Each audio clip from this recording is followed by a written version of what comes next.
কোনো সমঝোতা নয়।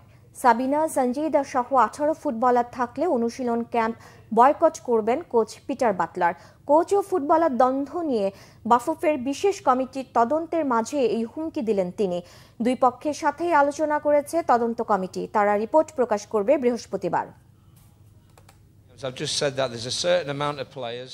বেশ সুন্দর পরিবেশে আলোচনা হয়েছে। তারা জানতে চেয়েছে, আমিও ব্যাখ্যা দিয়েছি।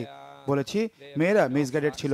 এটাও বলেছি যারা বাফুফে ভবনে থেকে ও ফেডারেশনের খাবার খেয়ে ফ্যাক্টবিহীন কথা বলে আমি তাদের কোচিং করাবো না।